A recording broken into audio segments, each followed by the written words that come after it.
Bagaimana hukum mengucapkan Allah ada di mana-mana? Ini dari akidah batil ya. Yang orang-orang tasawuf juga memiliki dari keyakinan ini, bahkan lebih daripada itu. Ya. Tapi di kalangan orang-orang sufi itu biasa tersebar Allah di mana-mana. Ya. Dan mereka ini orang-orang yang menyelisihi Al-Quran dan Sunnah Rasulullah Sallallahu Alaihi Wasallam. Allah itu ada di atas langit. Penetapan Allah ada di atas langit itu disebutkan oleh Ibnul Qayyim, dijelaskan lebih dari 2000 dalil yang menunjukkannya. Ditunjukkan oleh dalil dari Al-Quran, dari Sunnah Rasulullah SAW, kesepakatan para ulama, diakui oleh akal sehat, dan fitrah manusia juga mengakui bahwa Allah di atas langit. Iya. Dari Al-Quran, Allah Subhanahu Wa Taala berfirman, "Aamintum man fis sama." Apakah kalian merasa aman terhadap Allah yang berada di atas langit? Kita sering membaca, "Sabbihisma rabbikal a'la." Ya, sucikanlah nama Rabbmu yang maha tinggi. Maha tinggi, tinggi itu di mana? Di atas atau di bawah? Di atas. Ya, ilaihi yas'udul kalimut thayyib wal amalus shalih yarfa'u. Kepadanya lah naik kalimat yang baik, amalan saleh mengangkatnya. Berarti di mana? Di atas. Al-Qur'an itu apa? Dikatakan apa Al-Qur'an? Turun atau naik?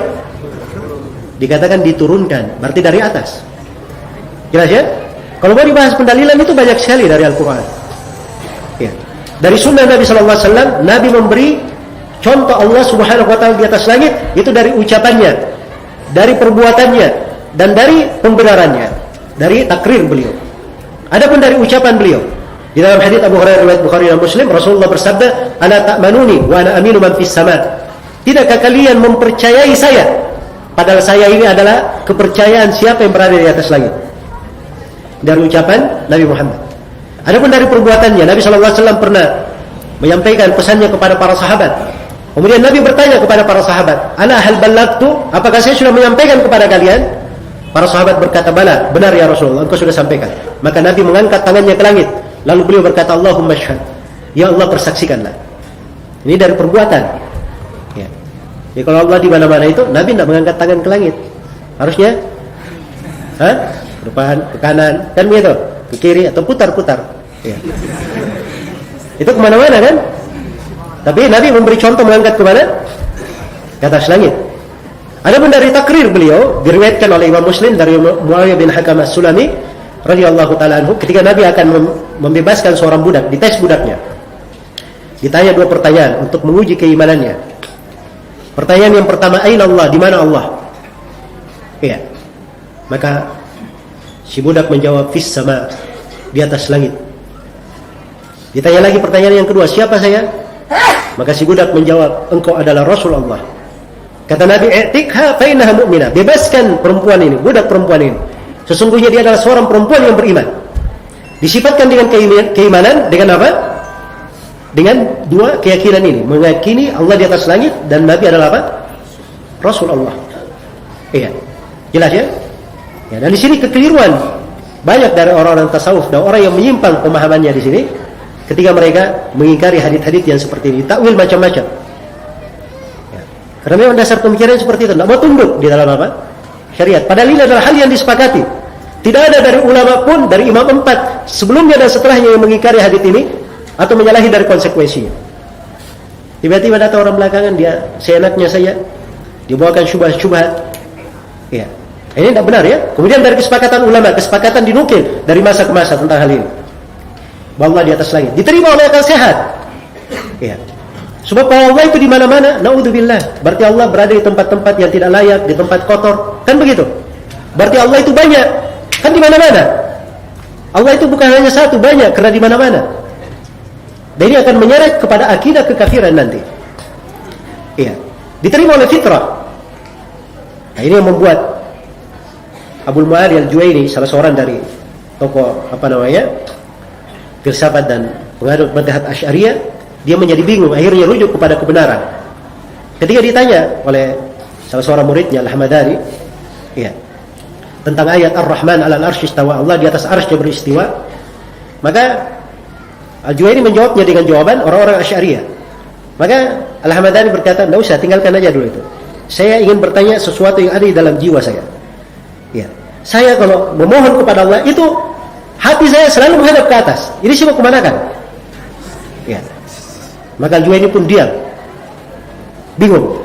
Akhirnya dia pukul kepalanya sendiri. Ya. Kemudian dia berkata, Al-Hamadani telah membuat saya bingung. Ya. Sampai beliau tinggalkan majelisnya. Nah itu menjadi sebab dia rujuk kepada apa? Kepada kebenaran. Itu disaksikan oleh fitrah. Kalau mau bukti, tanya saja kepada anak kecil. Ya. Anak orang kafir pun tanya. Yang penting syaratnya anak ini masih di atas fitrahnya. Belum diajari yang benar, belum diajari yang salah. Biarkan dia di atas fitrahnya. Tanya kepada anaknya, di mana Allah? Pasti dia akan menuju ke atas langit. Itu fitrah manusia. Iya, jelas ya? Baik. Jadi ini 5 hal yang menunjukkan bahwa Allah Subhanahu wa taala di atas langit. Nah, ini datang sebagian orang belakangan ya, bergaya dengan gaya filsafat Allah itu tidak boleh dikatakan di mana ya, sebab dia yang menciptakan di mana, tidak boleh ditanyakan dia di mana ya. Ini suruh masuk aja ke sekolah sastra sana ya. Kalau mau bikin puisi di tempatnya. Ini masuk di dalam berbicara masalah apa? Masalah-masalah yang ditetapkan di dalam agama. Iya. Ketika ditetapkan bahwa Allah Subhanahu wa taala bersifat begini dan begitu, maka harusnya kita tetapkan sesuai dengan kemuliaan dan kebesaran Allah Subhanahu wa taala. Sebab apa saja dari sifat itu mungkin dikatakan Allah serupa dengan makhluk di situ. Iya. Sampai orang Jahmiyah juga seperti itu. Orang Jahmiyah kan dia tidak mau mengakui semua sifat dan nama, kecuali satu sifat saja. Sifat apa? Sifat al-wujud, adanya Allah. Tidak mungkin dia mengingkari Allah itu ada. Baik, Allah itu ada. Kamu ada atau tidak? Makhluk ada atau tidak? Jawabannya ada juga. Kalau begitu sama saja Allah dengan makhluk sama-sama ada. Ya. Ini membuat mereka bingung sendiri. Karena asalnya mereka tidak paham adanya kesamaan dalam penamaan itu belum tentu sama dalam apa?